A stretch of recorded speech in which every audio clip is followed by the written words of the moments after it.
ज्ञानी के संचित कर्मों की निवृत्ति किस प्रकार होती है? जिसे आप ज्ञानी कह रहे हैं उसकी कोई प्रारब्ध होती कहाँ है? आप प्रारब्ध को और शरीर को सत्य जानते हैं तो प्रारब्ध है। ज्ञानी के लिए ना शरीर सत्य है, ना जगत सत्य है, ना कर्म सत्य है, ना कर्ता सत्य है, ना कर्म का फल सत्य है। तो ज्ञानी के लिए तो कुछ बचा ही नहीं ना।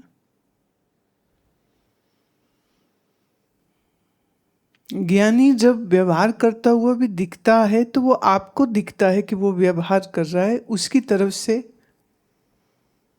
ना कछु किया न कर सके, ना कुछ करे शरीर, जो किछ किया सो हर किया, कहत कबीर कबीर। ज्ञानी के लिए न उसने कुछ किया न कर रहा है, और जो हो रहा है वो सब होता हुआ प्रतीत हो रहा है। पर भक्ति मार्ग में उसी को कभी कभी ऐसे कह देते हैं कि सब तो ईश्वर कर रहे, हम तो कुछ कर ही नहीं रहे। ऐसी और बहुत सी पंक्तियां आती है, करता करे सो होए, जीव ना कुछ कर सके, ना ते इसते होए, जो किछ करे सो हर करे, करता करे सो होए।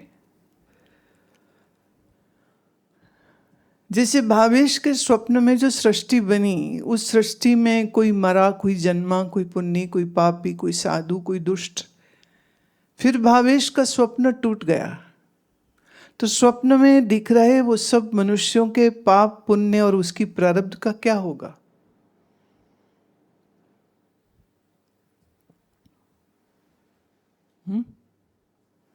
कुछ भी नहीं। पर जब स्वप्न चल रहा हो तब उस समय पर उस स्वप्न के तमाम जीवों के, जैसे स्वप्न आया कि आप प्रयागराज में हो, वहाँ हजारों साधु महात्मा हैं, तपस्वी हैं, संत हैं, गंगा है, यमुना है, संगम है, प्रयागराज की पवित्र भूमि है, वहाँ तीर्थ यात्री हैं हजारों, और सब कहीं मंत्र हो रहे, कहीं यज्ञ हो रहे, कहीं भोजन हो रहे, कहीं भंडारे हो रहे, कहीं पूजा हो रही, कहीं आरती हो रही, और फिर आपकी आंख खुल गई। तो इस स्वप्न में जितने पुण्य हुए, जितने यज्ञ हुए, जितने अनुष्ठान हुए, जितने महात्मा उनकी तपस्या, जितने सिद्ध उनकी सिद्धियां, स्वप्न के खुलते ही उसका क्या होगा?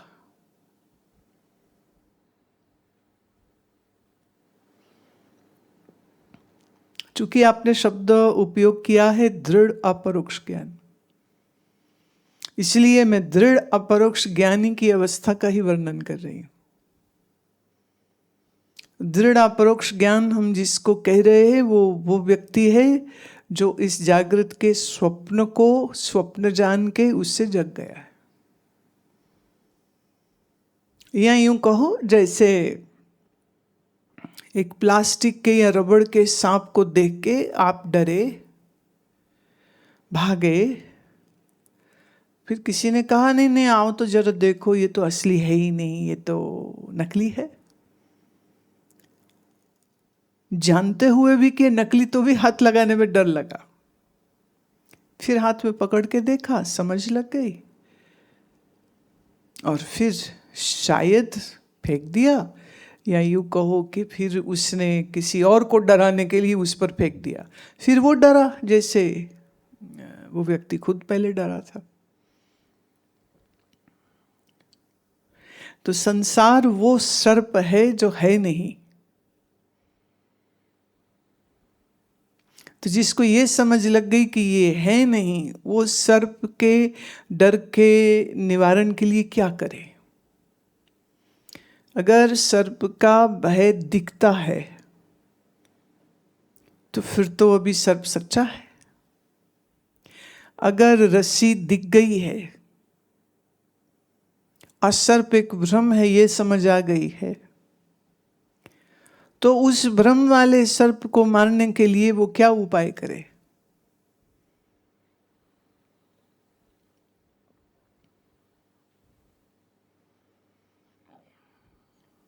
इसलिए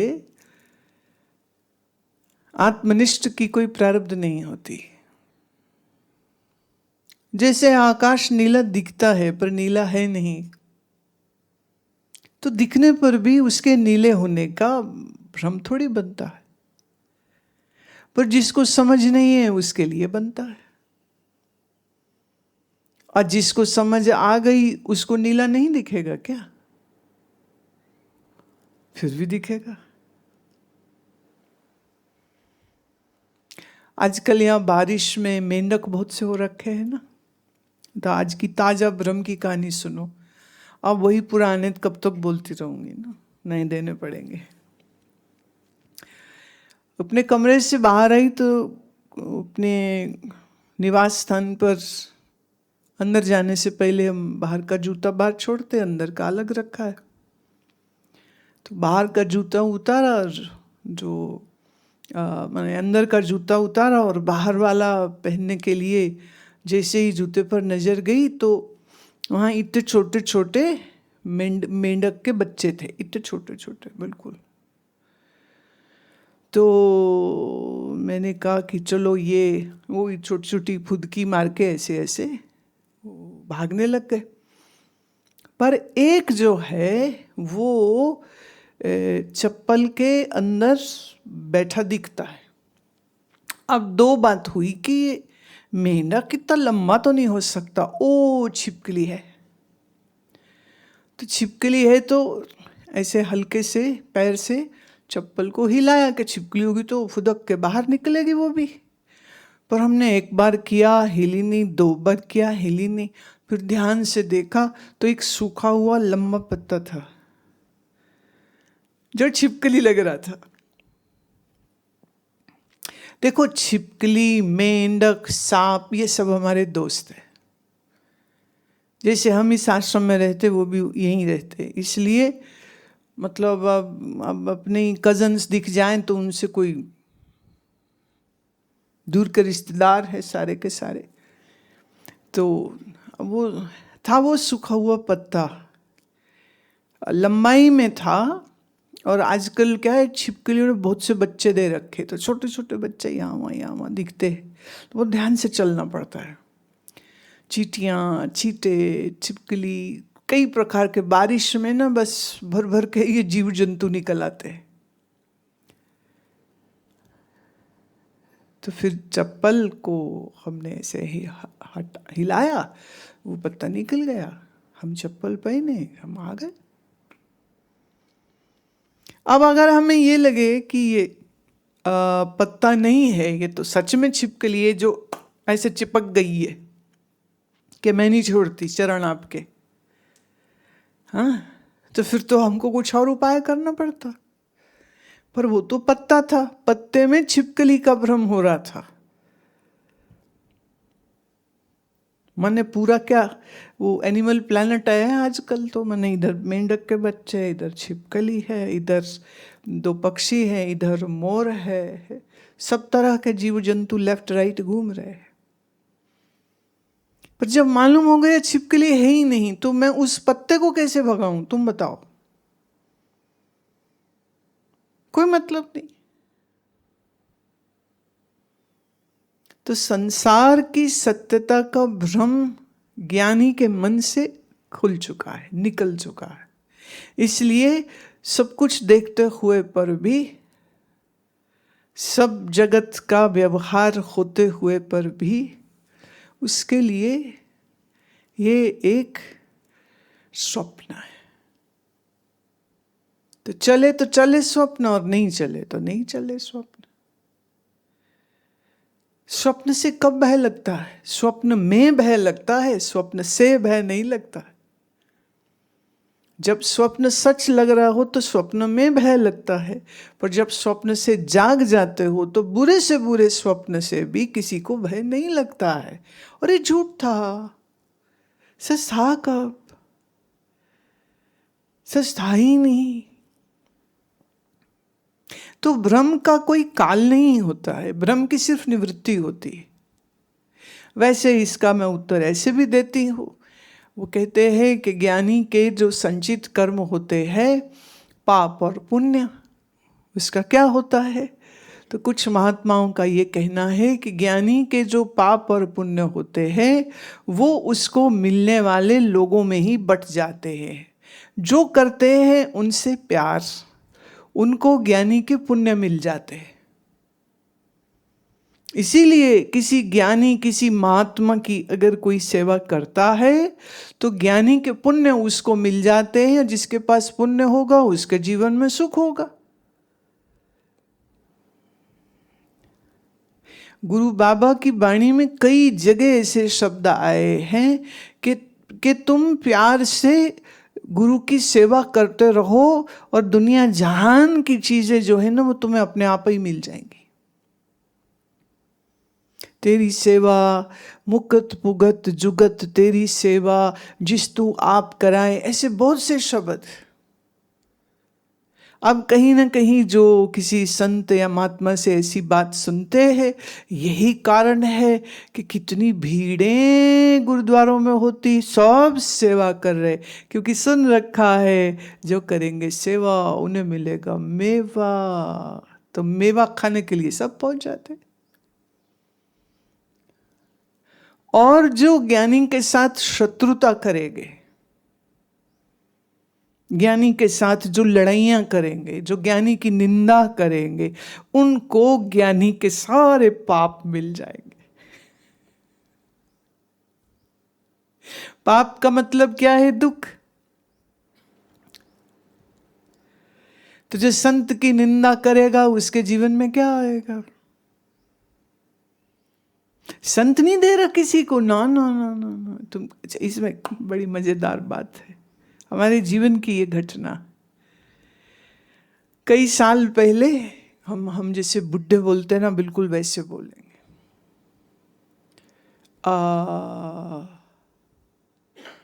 आज से 34 साल पहले, मजा आया ना? 34 साल पहले, आज से 34 साल पहले हम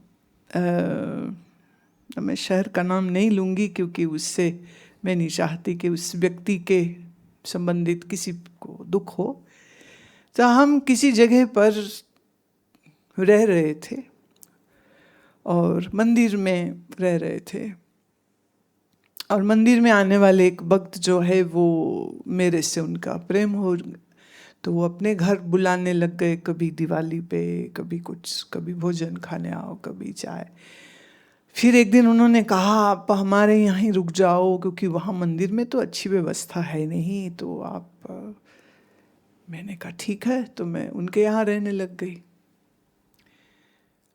फिर कुछ प्रारब्ध ने ऐसा मोड़ लिया कि वहाँ कुटिया बनाने का ख्याल कैंसिल हो गया। हम ऋषिकेश चले गए, वहाँ बना ली। 92 की बात है, 92 में फिर हम वहाँ चले गए थे। 150 गज की कुटिया थी जिसमें 2 कमरे, एक रसोई, एक बरामदा बनाया, वहाँ रहने लग गए। फिर ये जो हमारे भक्त थे एक दिन अचानक से प्रकट हो गए।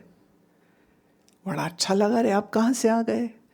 तो उन्होंने बताया मेरे न थोड़ा समस्या हो गई है और कुछ पैसे मुझे चाहिए है, क्या मैं बिल्कुल वापस दे दूंगा, आप मुझे दे देंगे?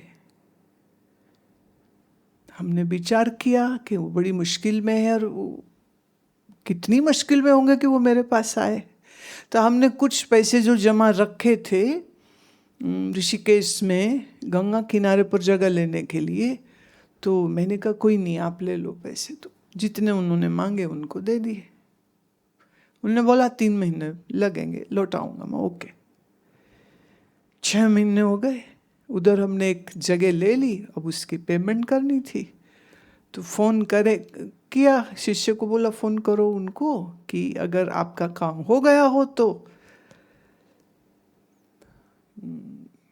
दे देंगे। फिर कोई गए उधर, साल बाद कोई गए उधर, तो उन्होंने कहा कि अभी मैं वहाँ से आया हूँ। तो बड़ा गुस्सा हो गए, वो बहुत गुस्सा हो गए, नाराज ही हो गए कि अरे अब तुम ऐसे कैसे कर सकते हो। अरे अगर उन्होंने हमें पैसे दे दिए तो क्या हुआ, हमने भी तो उनकी सेवा की थी।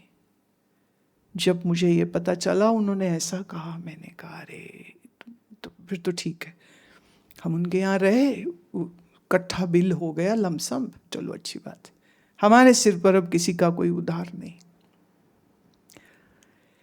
फास्ट फॉरवर्ड करिए जिंदगी को, कोई 5 साल बाद हम फिर से उस रास्ते से गुजरे। तो मेरी आदत है, किसी के साथ अच्छा समय बिताया तो मन हुआ कि जरा उनका हालचाल पूछ लेते, उनकी पत्नी बहुत अच्छी है, उनकी सब लोग बहुत अच्छे हैं। तो चूँकि पहाड़ की बात है तो मैं गाड़ी में रही, नीचे भेजा, वो सज्जन आए, वो आए और उन्होंने बताया कि ऐसा है कि मैं तो ठीक हूँ, पर मैं आपको क्या बताऊँ, मेरी पत्नी को तो कैंसर हो गया था, उसका ऑपरेशन हुआ, उसमें उसकी मृत्यु हो गई, मेरा लड़का मुझे छोड़ के चला गया है, घर में अब मैं बिल्कुल अकेला रहता हूँ, काम धंधा मेरा ठप हो गया है। हाँ आप तो कहेंगे ना कि तुमने हमारे पैसे नहीं लौटाए इसलिए तुमको ऐसे हो। मैंने कहा पर हमने कब कहा, हमने तो बिल्कुल नहीं कहा। अरे प्यारे, हम तो आपका हालचाल पूछ रहे हैं, और मैं आपके जीवन में कुछ बुरा हो हम ऐसा कभी चाह नहीं सकते हैं। तो उसके पत्नी के मर जाने पर तो अफसोस प्रकट किया और उनको कहा कि देखिए आप यहाँ अगर अकेले हैं तो अब हमारा आश्रम गन्नौर में बन चुका है, अब हम वहीं रहते, हम तो ये खबर दे रहे कि कभी आके यहाँ रहो, देखो, हाँ आपको अच्छा लगेगा, हम तो आपको मतलब निमंत्रण देने आए हैं। हाँ हाँ हाँ मैं आऊँगा। वो क्या बेचारे आते नहीं आए। तो मेरे हृदय में आज भी उनके लिए प्रेम है, आज भी प्रेम है, क्योंकि पैसे का क्यों कुछ मूल्य नहीं होता है, भावनाओं का होता है। पर जब कोई मुश्किल में हो और अज्ञानी हो तो उसकी बुद्धि भ्रष्ट होने में समय नहीं लगता और वाणी भ्रष्ट होने में भी समय नहीं लगता। लेकिन अगर कोई जैसे कोई बीमार हो जाए तो हम ये तो नहीं कहेंगे तू कितना पापी है, तू बीमार हो गया, तो बुखार हो गया, बड़ा पापी है तू, बुखार बुखार है। ऐसे कभी कभी मन में लोभ का बुखार चढ़ जाता है। अच्छे लोग होते, हमने तो बड़े लोग देखे भाई ऐसे जो कहते थे हम तो मर जाएंगे आपके बगैर, आज मुझे पता ही नहीं वो हैं कहाँ पर, आपके लिए जान दे देंगे, पागलों की तरह मेरे पीछे पीछे पीछे पीछे। एक दिल्ली की बड़ी अमीर महिला थी, ये भी 90s की बात है, तब मेरा अमृतसर में निवास था। तो वो उसको इतना हमसे प्यार हो गया, और सोचिए उस जमाने में बाई पोस्ट, कुरियर था नहीं, बाई पोस्ट कभी मेरे लिए दिल्ली से मिठाई आ रही है, कभी कोई सामान आ रहा है, कभी कोई सामान आ रहा है। हमारे घर वाले बड़े हैरान परेशान होते थे कि ये कैसे चेले मिले हैं कि इतनी दूर से इतना सामान भेजते रहते, कि जब घंटी बजती है तो कुछ डिलीवरी आ रही होती है, ये कौन है। मैं भाई प्यार है उनका, हम क्या करें। फिर किसी टाइम पे आके वो इतनी श्रद्धा करने वाले व्यक्ति की श्रद्धा खत्म हो गई, राइट। तो हमारे जीवन में प्यार करने वाले कितने आए और फिर लड़ने वाले भी बहुत से आए। तो वो क्या कहते हैं, ज्ञानी से जो प्रेम करते हैं वो ज्ञानी से पुण्य प्राप्त करते हैं। ज्ञानी देता नहीं, सिस्टम ऐसा है ऑटोमेटिकली। जैसे बिजली कड़कने की आवाज पहले आती है और उसकी रोशनी बाद में दिखाई देती है। Sound travels faster than light, right.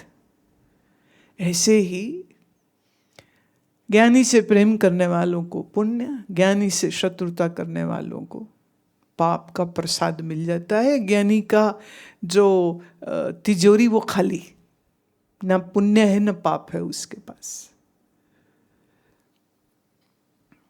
हमारे बहुत से महात्मा के जीवन में मैंने ये खुद पर्सनली देखा कि उनसे प्रेम और उनसे उनके साथ सेवा का इतना गहरा संबंध रखने वाले, तो वो बस यही सुनते रहते थे, ये हो गया, वो कहते थे महाराज आपकी कृपा से हुआ। महाराज कहते चल चल फालतू मत बोलिए, हमको मत बोल, हमारी वजह से जो होना था हो गया, ईश्वर की इच्छा थी हो गया। कभी कह देते प्रारब्ध थी तेरी हो गया, कभी कहते थे ईश्वर की कृपा से हो गया, मैंने कुछ नहीं किया। वो अपना बिल्कुल इल्जाम कहते थे, इल्जाम मत धरो मेरे ऊपर, क्योंकि आज तुम अच्छे का इल्जाम मुझ पे धर रहे हो, कल कोई मरा गया तुम तो उसका दोष भी मुझे दे दोगे कि ये मरा तो ये भी महाराज आपकी वजह से मरा, इसलिए मुझे फ्री रखो। अच्छा हुआ, मुझे बड़ी खुशी है। कुछ बुरा हो गया तो वो मैं आपके उस दुख के समय में आपके साथ रहूंगा, लेकिन मेरी वजह से कुछ नहीं। वो हमेशा ऐसा बोलते थे।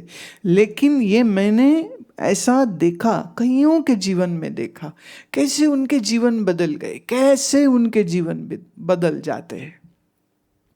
तो एक उत्तर ये है तुम्हारे इस प्रश्न का, ज्ञानी के पाप और पुण्य का क्या होता है।